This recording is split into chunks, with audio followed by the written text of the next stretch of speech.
청년들 찬양 아마 여름 수련회 후부터 한 3개월 정도 준비한 것 같아요. 예. 성한 형제 또 혜리자매 결혼식 때 축가로 쓸까? 아니면 수련회 잘 다녀왔습니다 하고 인사 차원에서 쓸까 그래서 준비를 했었는데 결국 담당 교육자 마지막 설교 시간에 하게 돼서 사랑하며 살라는 메시지로 제가 잘 간직하도록 하겠습니다. 제가 11월 둘째 주 2014년 11월 둘째 주에 부임을 해서 오늘 2015년 11월 첫째 주까지 딱 52주 1년이 되는 아주 기가 막힌 날입니다. 먼저는 아름답게 이렇게 인사드리고 갈 수 있게 자리 마련해 주신 목사님께 대단히 감사를 드리고요. 그동안 잘 참아주시고 또 사랑으로 베풀어 주신 여러 성도님들께도 감사의 인사를 드립니다. 오늘 저와 함께 나눌 말씀은 이 바벨탑에 대한 말씀입니다. 대개 바벨탑 하면 어떤 저주의 말씀 아니면 협박의 말씀, 경고나 심판의 말씀으로 해석이 되지만 저는 이 말씀을 축복의 말씀으로 한번 풀어보려고 합니다. 어느 날 저와 아들이 백화점에 갔습니다. 물론 처음 간 건 아닙니다. 그리고 제가 아들보다 많이 갔겠죠.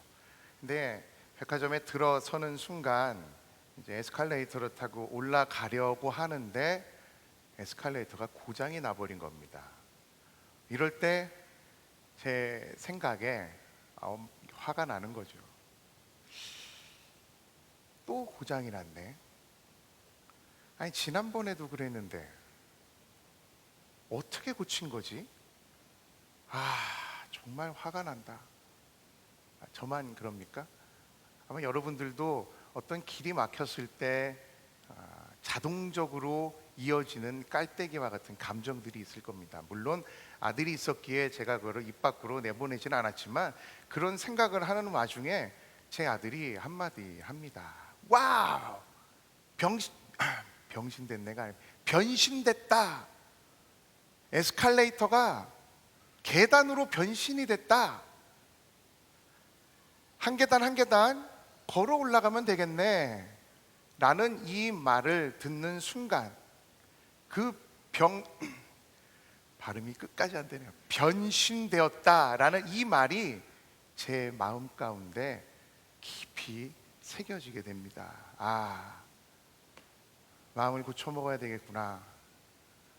어떠한 일이 생겼을 때마다 내가 자동적으로 빠지는 감정들이 있는데 길이 막히면 화가 나고 길이 막히면 내 방법대로 해결하려고 하고 또 길이 막히면 돌아가든지 어떤 편법을 써서 이 사건을 모면해 보려고 하는 내 마음, 이 마음을 고쳐 먹어야 되겠다라는 그런 생각을 해 보았습니다. 이런 아들의 순수한 마음으로 시각을 바라보는 것, 아마 예수 그리스도의 십자가와 부활 사건이 오늘날을 살아가는 우리들에게 주는 임팩트는 굉장할 것이라는 생각이 듭니다. 죄는요, 우리 생명의 삶 시간을 통해서 목사님을 통해서 배웠듯이 하마르티아라고 해서 관역에서 벗어나다라는 것을 의미합니다. 이게 점 하나 때문에 님이 되고 남이 되는 것처럼, 또 오늘 설교의 제목처럼 비슷한 것 같은데 가시냐 굿이냐, 이게 뭐 한국말로 이제 다음 달 이번 달에 이제 새 책이 나오는데요, 신이냐 선이냐 이 정도로 번역을 하려다가 다른 걸로 제목을 잡아서 나옵니다. 조금만 틀려도 약간만 어긋나도 공중분해되어 버리는 나로호처럼 진리인 듯 진리 아닌 진리 같은 이 비슷한 말씀은 내 삶 전체를 공중분해시켜버릴 수 있다는 것입니다. 우리가 지켜야 하는 마음은 성경에서 분명히 말해주고 있습니다. 하나님 사랑하고 이웃 사랑하라는 것입니다. 지난 제 설교하고 이어지는 말씀이 될 것 같은데요, 이렇게 되묻는 질문에 떨지 마라. 여러분 기억나십니까? 죽을까 하노라. 죽습니다. 반드시 죽습니다. 이런 되묻는 질문에 떨지 말고 진리를 진리답게 외쳐야 된다는 말씀 아마 기억하실 겁니다.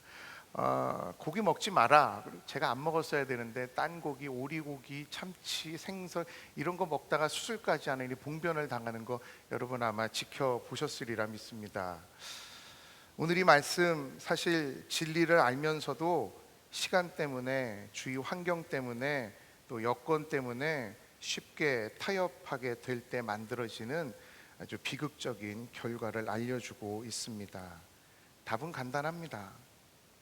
잘못했으면 용서를 구하고 그에 상응하는 벌을 받으면 됩니다. 근데 잘못한 것이 발각되었을 때 두려워 숨고 피해 다니고 그에 상응하는 벌을 외면할 때 벌어지는 상황, 이러한 현상의 말로를 보여주는 사건이 바로 이 바벨탑 사건입니다. 바벨은 혼돈, 혼잡이라는 뜻을 가지고 있습니다. 여담이지만 제가 몸이 좋지 않습니까? 제가 이제 헬스장에 가서 운동을 할 때마다 이제 바벨 역기를 이렇게 듭니다. 근데 바벨을 들 때마다 혼미해져요, 정신이. 이게 바벨이구나. 그래서 제가 바벨을 들지 않습니다. 바벨을 없애버려야 된다. 바벨은 안 돼. 바벨탑을 쌓으면 안 돼. 그래서 제가 역기를 들지 않는데, 이때 당시도 마찬가지입니다. 이 언어가 달라지고 사람들이 흩어지는 이 어마무시한 바벨탑 사건이 일어나게 된 배경을 보니까 그야말로 생육하고 번성하던 시대, 창세기 10장까지 슬슬 이제 스물스물 이제 반역과 불순종의 모습들이 나오기 시작합니다. 사실 세상에 죄가 가득하다고 하지만은 창세기 10장 정도만 해도 그렇게 뭐 창조 시대를 시작하고 고작 한 10장 정도까지밖에 지나지 않았는데 악이 꽉꽉 들어찼을 것 같지는 않고요. 그저 찰랑찰랑 악이 차기 시작하는 초창기 때에 죄악이 발전되고 번영되기 전에 가장 처음으로 스타트를 끄는 원초적인 죄악이 바로 오늘 등장합니다. 사람들끼리 또 우르르 몰려다니는 것이라는 겁니다. 그때도 그랬지만 지금도 그러한 현상들이 만연하고 있다는 거 여러분 잘 아실 겁니다.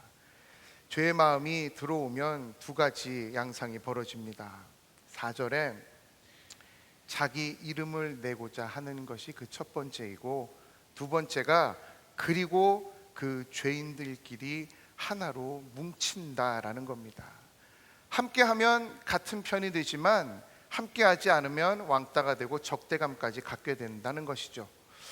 4절에 자기 이름을 낸다는 것, 우리 이름을 내고 죄의 마음에 사로잡히게 되면 하나님의 이름보다는 자기 이름을 내는 현상들이 일어납니다. 또 한 가지 현상이 오늘 말씀드리고 싶은 이것입니다. 끼리끼리 우르르 몰려다닌다는 것입니다. 근데 그 모임에는 그 외에 다른 의견을 수렴하지 않는 것이 그 모임들의 특징입니다. 마치 이런 현상과 같습니다. 어느 한 가족이 기차길 옆에 살고 있었는데 늘 기차가 오는 소리가 들리면 엄마가 아이를 부릅니다. 한 서너 살쯤 된 아이를. 개똥아. 그러면 아이가 인기척이 나고 그러면 괜찮구나. 기차길 옆에 사니까 걱정이 되겠죠. 그리고 그 아이의 위치를 파악을 합니다. 근데 어느 날 기차가 오는 소리가 들렸는데 개똥아 하고 불렀더니 대답을 하지 않아요. 어떤 인기척도 느끼지 못하는 겁니다. 그래서 엄마가 빨리 전체를 볼 수 있는 2층에 빨리 뛰어 올라가서 주변을 살핍니다. 우리 개똥이가 어딨나. 근데 뭐 다 예상하셨겠지만 그 아이가 철로에 앉아서 귀를 막고 고개를 땅에 박은 후에 아라라라 하고 장난을 치면서 놀고 있는 것입니다. 어떠한 얘기도 들리지 않고 어떠한 것도 보지 않겠다는 장난이 시작된 거죠. 개똥아, 개똥아. 아무리 불러도 이 아이는 대답하지 않고 듣지 않습니다. 근데 그러던 순간 주변을 지나가던 한 청년이 기차가 오기 바로 전에 이 어린 아이를 밀쳐내서 생명을 구합니다. 이 사건 후에 이제 개똥이가 정신을 차리고 엄마 앞에 섭니다. 엄마, 나 다쳤어요. 저 나쁜 아저씨가 나를 밀쳐서 제가 다쳤어요. 저 아저씨 맴매해 주세요. 혼내주세요. 여러분, 이 이야기는 우리에게 시사하는 바가 굉장히 큽니다. 내가 듣지 않고 내가 보지 않으려고 하는 그 상황 가운데에도 기차라는 죄의 사망과 이 망함과 어둠이라는 철로가 연결된 그 열차는 우리에게 달려오고 있다라는 겁니다. 아무리 보지 않으려고 해도, 아무리 듣지 않으려고 해도 그 엄청난 상황은 곧 닥친다라는 것을 우리에게 시사하고 있습니다. 내가 가는 길에, 내가 놀고 있는 이것에, 내가 집중하고 있는 이것에 누가 와서 나를 밀쳐? 하나님 혼내주세요. 반대로 또 이런 경우도 있습니다. 제가 이제 10년 정도 됐습니다. 매번 세브란스 병원 유방암 센터에 가서 예배를 인도를 하는데 다들 잘 아실 거예요. 암 수술하기 전에 마지막 병원에서는 늘 환자들이 혼납니다.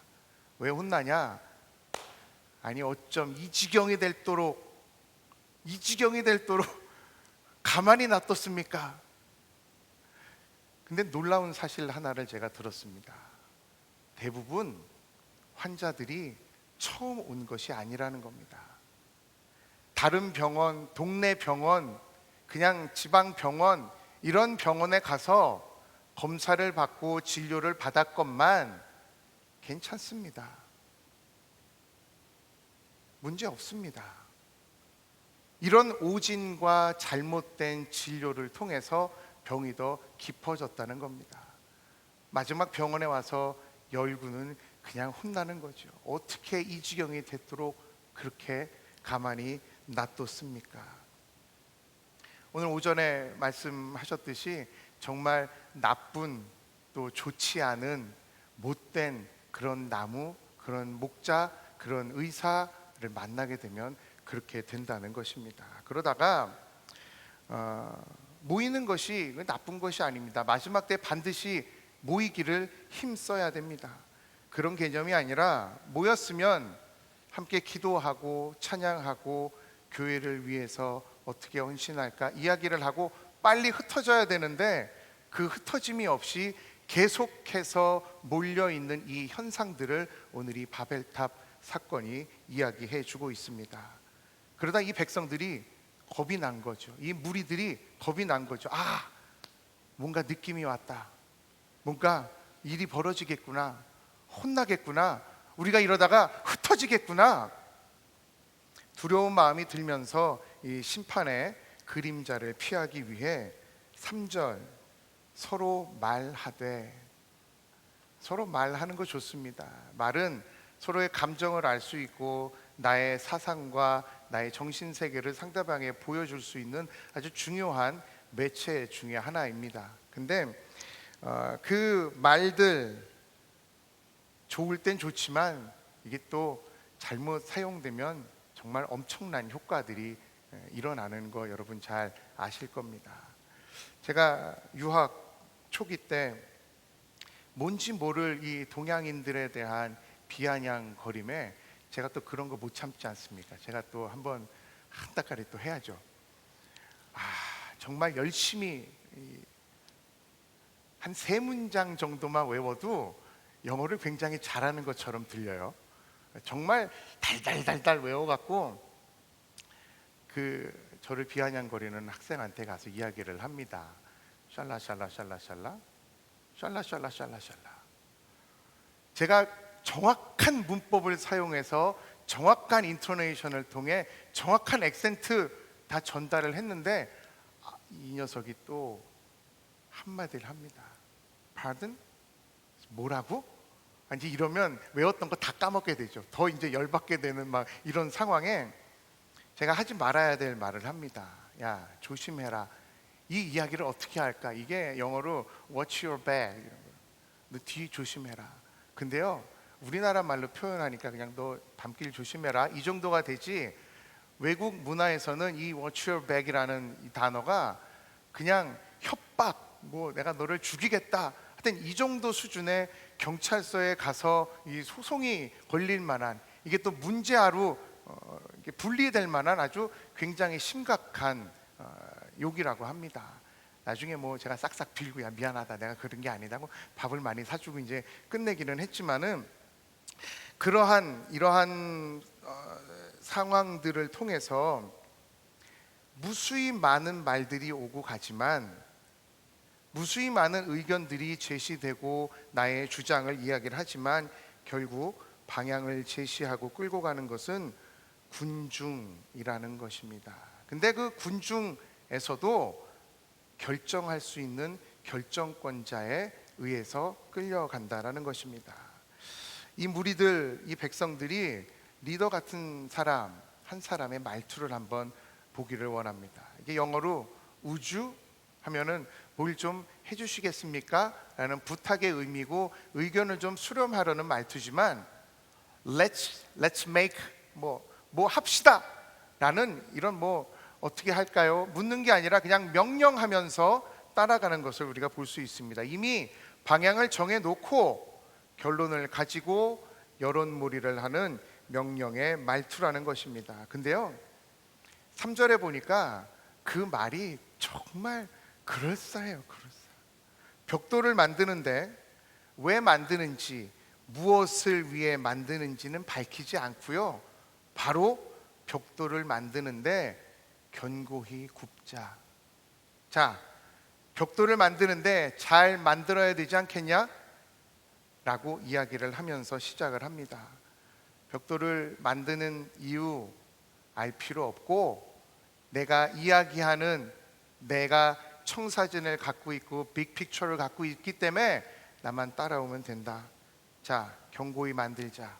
열심히 해야 되겠지? 열심히 만들자. 물론 이 말을 들은 팔로워들은 다 압니다. 다 알아요. 어떠한 윤곽인지는 압니다. 근데 이 안다는 것이 그냥 안다는 정도의 알미예요. 설마 벽돌을 만들어서 배를 만들까? 이런 건 아니잖아요. 벽돌을 만들어서 뭔가를 쌓겠지라는 그 정도를 안다는 것입니다. 근데 그 알을 통해서 그 말에 순종하게 되고, 이것이 나의 길임을 알고 따라갔던 그 백성들을 오늘 이야기하고 있습니다. 근데 한 번 더 깊이 생각해 봤으면 좋겠습니다. 굳이 돌을 변형시켜서 벽돌을 만들 이유가 있냐는 겁니다. 돌, 자연 그대로의 것, 있는 그대로의 것이 가장 오래 간다는 사실 아마 여러분 다 잘 아실 겁니다. 특별히 고대 유물들, 특별히 건축을 보면 지금 남아있는 유럽에 다녀오신 청년들도 계시고 그러는데, 가보면 남아있는 게 뭐가 남아있어요? 벽돌로 쌓여진 것, 어떠한 첨가물이 가미된 건축물이 아니라 그저 자연 그대로의 돌로 만들어진 것만 남아 있다라는 것, 여러분 기억하셨으면 좋겠습니다. 벽돌이 나쁘다는 것이 아닙니다. 벽돌을 만들면서 노는 인력들 놀지 않게 할 수 있는 좋은 장점이 있습니다. 또 뭘 더 섞어서 강력하게 만들 수 있다라는 장점 있습니다. 근데 이것이 인간의 생각으로 더 정교하게 쌓아 올리겠다라는 생각, 아마 따라가는 무리들은 간파하기 어려울 것이라는 생각이 듭니다. 또 한 가지가 있습니다. 벽돌 만드는 것 이외에 역청으로 진흙을 대신했다. 좀 시간이 오래 걸리더라도 진흙을 써야 하는데 역청을 사용한 거죠. 역청은 아스팔트입니다. 화학 물질입니다. 뭔가를 가미한 굉장히 강력한 접착력을 가진 화학 물질입니다. 견고히 쌓는데 도움이 되고 높이 올라가기 위해 단단히 고정시키기 위한, 또 시간도 단축하기 위해서 굉장히 유용한 물질을 사용한 것입니다. 더 높이 쌓기 위해서, 더 단단하고 견고하게 쌓기 위해서 벽돌과 역청을 사용한 것입니다. 뭐 문제 있습니까? 높이 쌓고 견고히 쌓기 위해 강력한 걸 만들어서, 더 접착력이 뛰어난 것을 만들어서 그 행위를 한 것에 뭐가 문제가 있습니까? 제가 서두에서 말씀드렸듯이 이렇게 되묻는 질문에 흔들리지 마셔야 합니다. 네, 문제 있습니다. 그것이 잘못된 것입니다. 라는 여러분의 진리를 향한 외침이 여러분 삶 가운데 가득하기를 간절히 축원합니다. 주신 그대로 있는 것을 가지고 정직하게 진행하는 것이 기본입니다. 좀 더 강력하기 위해서, 좀 더 높게 하기 위해서 다른 물질을 첨가한다는 것은 아마 인간 역사를 통틀어서 이 망함의 징조의 이 사이클의 시작이 아닌가 생각을 해봅니다.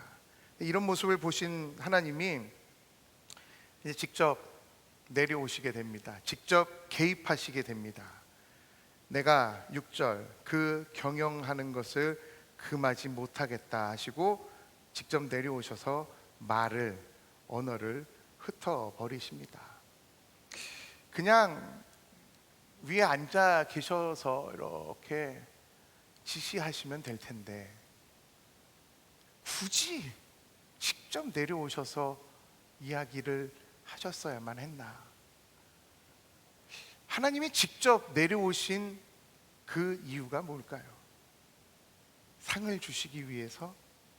너희들 잘했다라고 칭찬해 주시기 위해서는 아닌 것 같습니다. 뭔가 이 상황에 대한 심판과 정리하시기 위해서 직접 내려오셨다라는 말이 맞을 것 같습니다.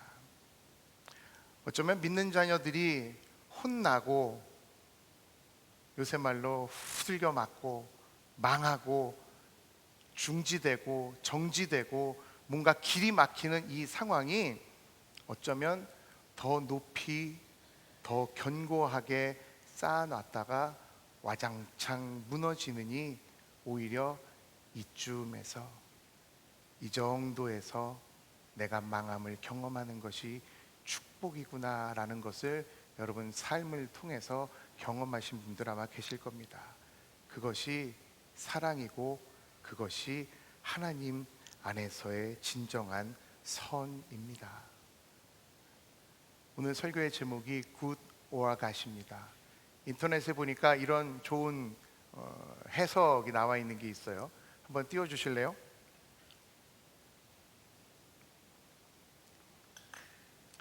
굿이라는, 아무리 세상에 좋은 것을 얻었다 할지라도 거기에 God, 하나님이 빠지게 된다면 아무것도 아닌 제로가 됩니다. 그러나 제로, 아무것도 아닌 삶일지라도 거기에 하나님만 계시면 good, 좋은 것이 된다라는 것입니다.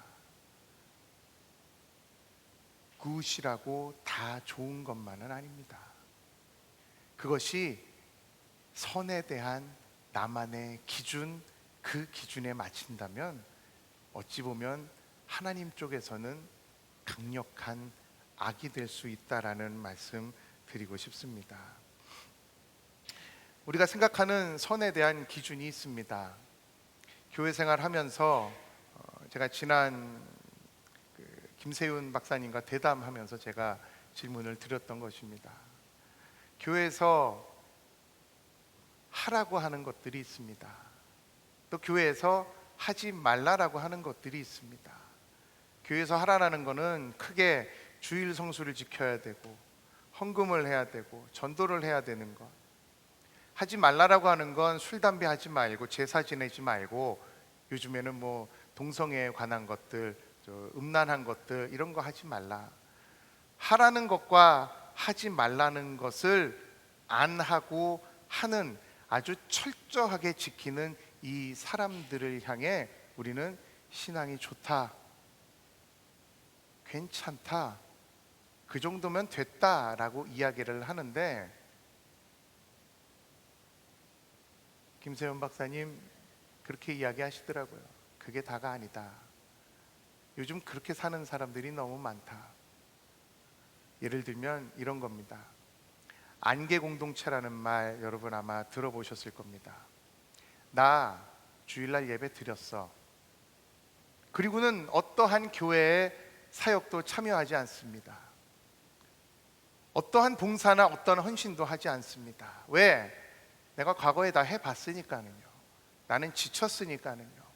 그리고 딱 예배만 드리는 사람들을 향해 모든 교회들이 다 그런가 봐요. 안개 공동체라는 이야기를 씁니다. 또 비슷한 용어지만 가나안 성도, 교회를 안 나가는 성도들, 내가 교회 너무 상처를 많이 받아서 어떤 교회도 가지 않고 그냥 내 신앙생활 내가 알아서 개인적으로 신앙을 지키겠다라는 가나안 성도라는 개념도 신개념으로 등장을 하고 있습니다. 이게 다 내가 예배 드렸다, 내가 해봤다라는 자기의를 강조하는 사람들의 모임입니다. 그러한 사람들이 옳으냐? 사람이 만들어 놓은 기준, 내가 만들어 놓은 기준이 아니라 하나님 기준에서의 선한 신앙이 되어야 한다는 말씀, 여러분과 마지막으로 나누고 싶습니다. 결국 우리에게 남는 것은 십자가와 부활의 신앙이라는 것입니다. 돌을 써야 하는 곳에 머리를 굴려서 벽돌을 만들어 쓰거나 진흙을 써야 하는 곳에 역청을 만들어 쓴다면, 예수님이 십자가에 못 박혀서 돌아가셔야 되는데 그 십자가에 못 박히셨을 때 내려와라 내려와라, 뚜껑이 열려서 열받아서 내려오셔갖고 그 무리들 다 옥수수 다 털고 이러셨다면 뭐 아무 일도 일어나지 않았을 겁니다. 분명히 떠나야 하는데 환경이 편해서 떠나지 않고, 분명히 떠나지 말아야 하는데 상황이 어려우니까 떠나고, 이것이 다 내 생각대로가 아니라 주님의 기준에 맞춰서 행동하는 것이 우리의 신앙인들의 자세가 아닌가 생각을 해봅니다. 단기간 좋을 수 있을 겁니다. 떠나지 말아야 되는데 떠나고, 떠나야 되는데 떠나지 않고, 막아야 되는데 막지 않고, 막지 말아야 되는데 막는다면 단기간은 좋을 수 있겠지만 그것이 성경적이거나 복음적이지 않다라는 사실입니다. 여러분은 주중 삶의 현장에서 어떻게 사십니까? 주일날 여러분들의 모습 굉장히 천사 같고 잘 신앙을 지키시는 분들로 보입니다. 왜냐? 저도 주일날 제 모습을 보면 깜짝깜짝 놀래거든요. 주중에 이렇게 살지 않는데, 주중에 이렇게 찬양하지 않고, 주중에 성경 보지 않는데 주일날 내가 이렇게 변해? 저는 월, 화, 주주주주주 이렇게 됐으면 좋겠어요. 제 모습을 봐도 깜짝깜짝 놀라는데 그것이 주기가 짧아지고 짧아지고 눈치를 보면서라도 신앙생활을 할 수 있다는 것, 그래서 아마 교회에서 이루어지는 성경 공부, 각 예배, 또 생명의 삶, 변화의 삶, 새벽기도 말씀하셨듯이 광산에 자꾸 오셔야 되는 거 여러분 꼭 기억하셨으면 좋겠습니다. 좀 힘들고 이해가 되지 않더라도 정직하게 행할 수 있는 것, 거룩하게 손해보고 거룩하게 망할 수 있는 용기, 그것이 축복이라는 것 기억하셨으면 좋겠습니다. 예수님이 우리를 향한 사랑은 멸망이 아니라 생명이고 다시 살리기 위한 예수님의 계획이다라는 거 여러분과 마지막으로 이야기를 나눠보고 싶었습니다. 여러분, 그동안 너무너무 감사했습니다. 제가 뭐 어디로 갈지, 제가 또 무슨 일을 할지, 또 여러분들 축복받고 제가 떠나고 싶었습니다. 외국의 좋은 도서들을 한국에 번역해서 소개하는 일 계속 할 것이고요. 또 여러 차례 해외 출타를 나가야 되고 여러 가지 세미나들로 인해서 제가 여러분과 함께하지 못하는 거, 목사님도 안타까워하시면서 잘 마무리를 짓게 해주신 거 너무 감사를 드립니다. 문제가 있어서 떠나는 거 아닙니다. 제가 마지막에 이렇게 인사를 드릴 수 있다는 건 정말 아름답게 흔쾌히 좋은 관계 속에서 떠날 수 있다는 거 너무너무 감사를 드리고요. 여러분과 함께 했던 시간들 많이 아마 기억날 것입니다. 청년들과 함께 했었던 통독이나 성막 체험이나 수련회 가서 물에 빠져서 놀던 것들 생각이 날 거고, 가장 기억에 남는 건 아마 청년부 모임 후에 가졌던 그 좋은 음식을 먹으러 다니는 맛집 기행 같은 것들 아마 기억날 겁니다. 교회 전체적으로는 제가 그래도 많이 은혜를 받았던 찬양 시간, 또 전교인 체육대회, 이런 것들이 제 머릿속에서 떠나지 않을 겁니다. 또 가장 기억에 남는 건 우리 목사님을 통해서 내 평생 목사의 모습이 저런 모습 하나는 가지고 가야 되겠다라는 모습을 제가 하나 가지고 갑니다. 그거는 어느 교회든 목사님은 설교 시간에만 올라오십니다. 근데 목사님, 제가 2014년 11월 둘째 주부터 지금까지 한 번도 빠짐없이 찬양 시간에 먼저 들어오셔서 찬양하시는 모습, 그것이 진정한 목사의 모습임에도 불구하고 그런 모습으로 살아가시는 목사님이 드물다라는 거 여러분 기억하시면서 늘 찬양하면서 앞에서 손드시는 목사님을 통해 저것이 진짜 예배자의 모습이구나라는 것을 다시 한번 감사하게 생각하시는 여러분 되셨으면 좋겠습니다. 여러분 가운데 저에 대한 불만이나 혹시 용서하지 못했던 것, 섭섭하신 것들이 있다면 다 용서해 주시고, 제가 여러분들에게 더 많이 사랑할 걸, 좀 더 용서할 걸 하는 이런 죽으러 가는 건 아니지만 그런 아쉬움이 좀 남는 거는 있습니다만, 여러분 어디서 또 만나 뵙게 되더라도 웃는 모습으로 잘 만나는 우리가 되었으면 좋겠습니다. Good or God, 하나님 기준의 선이 진짜 선입니다. 아무리 우리 것, 아무리 내가 많이 배워서 쌓아놓은 바벨탑과 같은 것들 있다면 이 정도에서 빨리 무너지는 것이 오히려 축복이 아닌가, 여러분 깊이 묵상하시면서 신앙생활 하셨으면 좋겠습니다. 우리 이 시간 잠깐 기도하는 시간 가졌으면 좋겠습니다. 같이 찬양하시면